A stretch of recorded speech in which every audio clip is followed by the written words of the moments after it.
예, 환경사업 8주차 중간시험 배치 리포트에 대해서 설명해 보도록 하겠습니다. 문제를 보시면요. 고구려, 백제, 신라, 발해, 고려시대에 대하여 다음 조건에 맞추어 서술하시오 라고 되어 있습니다. 1번 15점, 2번 15점 합쳐서 30점이 되겠습니다. 삼국시대와 통일신라, 발해, 고려시대까지 중간고사 전에 보았고요. 문제를 보시면은 국가별 주요 왕의 업적을 기술하고 전성기와 쇠퇴기에 대한 원인 및 시사점을 작성할 것 이렇게 되어 있습니다. 2번은 국가별 시기에 따른 지배 세력과 주변 국가의 관계 등을 유기적으로 연결하여 작성할 것. 중앙 집권 국가인 삼국시대부터 그리고 통일신라 그리고 남북국 시대와 고려시대까지 중앙집권적 왕이 존재하는 그런 국가가 되겠습니다. 그래서 이 국가별로 왕의 업적을 기술하고 전성기 쇠퇴기의 원인 및 시사점을 작성할 거 보시면요. 다 보셨던 건데요. 고구려 같은 경우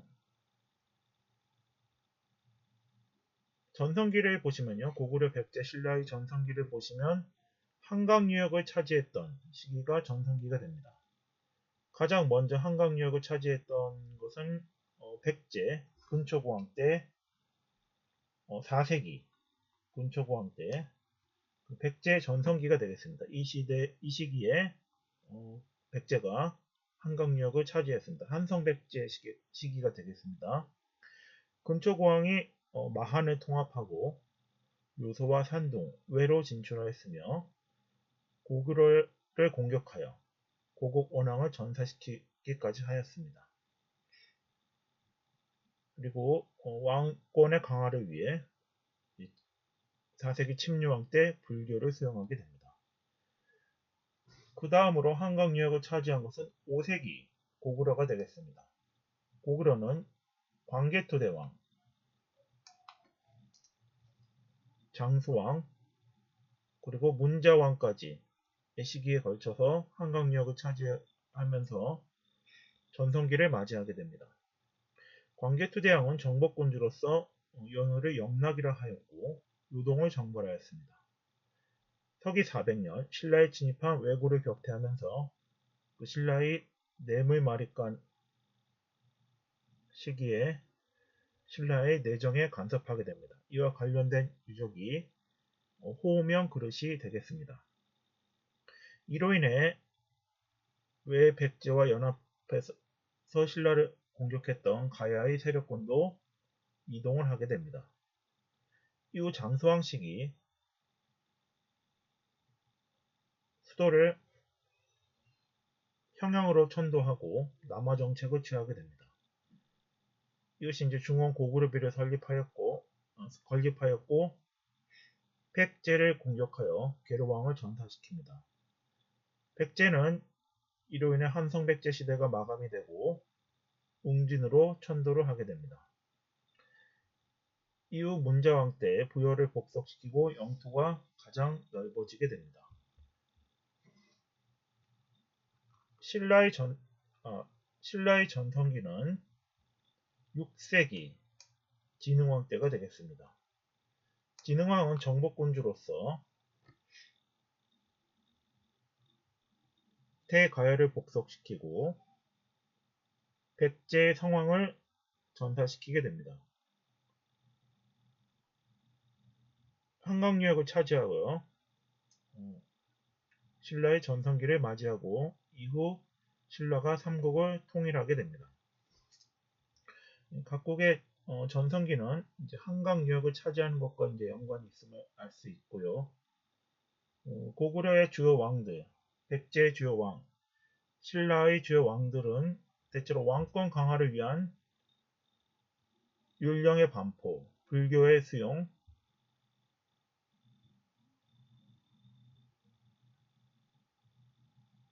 그리고 이제 국학의 태학의 설립 등이 이제 왕권 강화를 위한 주요 정책으로서 이러한 것들을 시행한 왕을 중심으로 정리를 하시면 되겠습니다. 고구려 같은 경우는 소수리망 때 율령을 반포하고 불교를 수용하고 태학을 설립하게 됩니다. 고구려는 소수리망 이전에 고국 원왕 때 백제 근초고왕에 의해 전사하게 되는 위기를 맞이하지만 소수리망이 불교를 수용하고 율령을 반포하고 태학을 설립하여 기반을 마련하고 이후 이를 바탕으로 5세기 광개토대왕 때 전성기를 맞이하게 됩니다.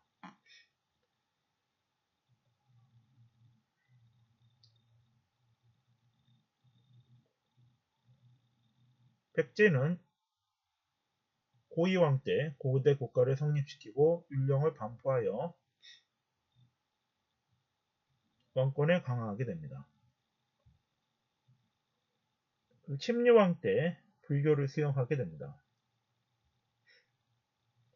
백제의 전성기는 4세기 근초고왕 때가 되겠습니다.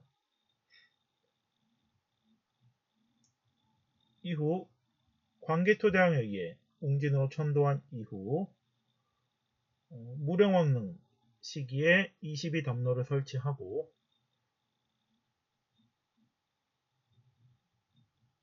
중국의 양나라와 외교를 하며 성왕 때 중후 시도하나 관산성 전투에서 신라의 진흥왕에 의해 전사하고 이후 의자왕 시기에 백제가 멸망하게 되는 그런 역사를 겪게 됩니다.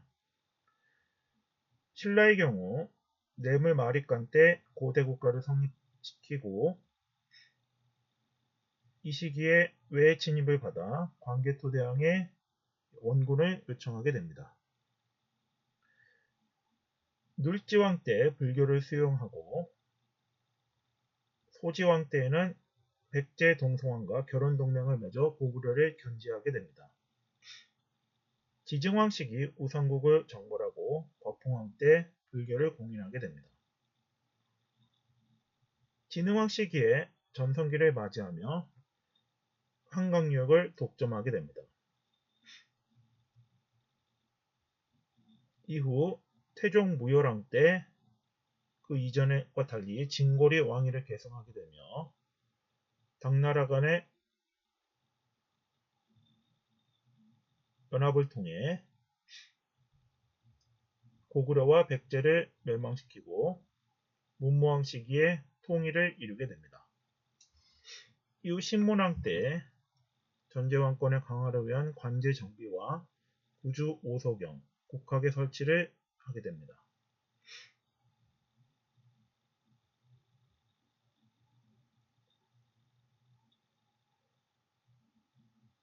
그러나 후기에 가서는 원종과 애노의 난 등이 일어나고 결국에 가서 왕건에게 나라를 내어주게 됩니다. 그래서 한강 진출의 주도권이 그 삼국의 전성기와 관련이 있으며 문영왕릉은 웅진시대의 백제의 유적이 되겠습니다.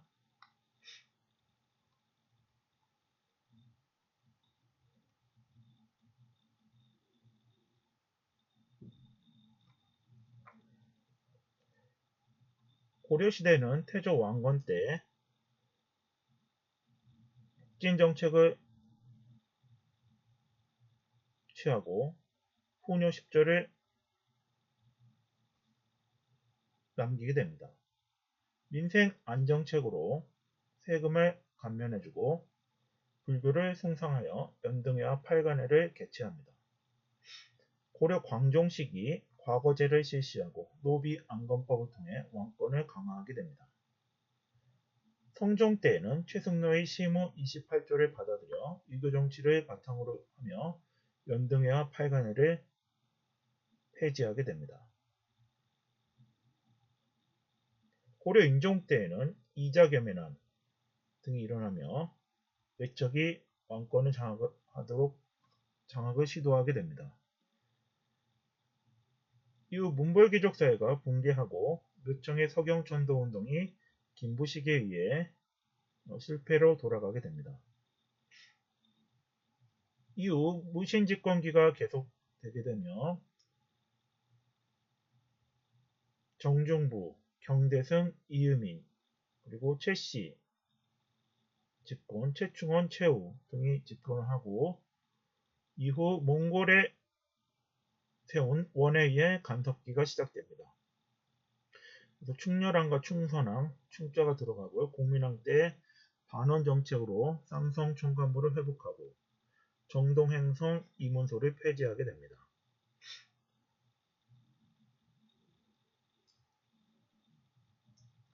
공양왕 때 요동을 정벌하려고 이성계를 파병하나 이성계가 위화도에서 회군하여 고려를 멸망시키고 조선을 건국하게 됩니다. 이제 고려의 이제 역사가 되겠고요.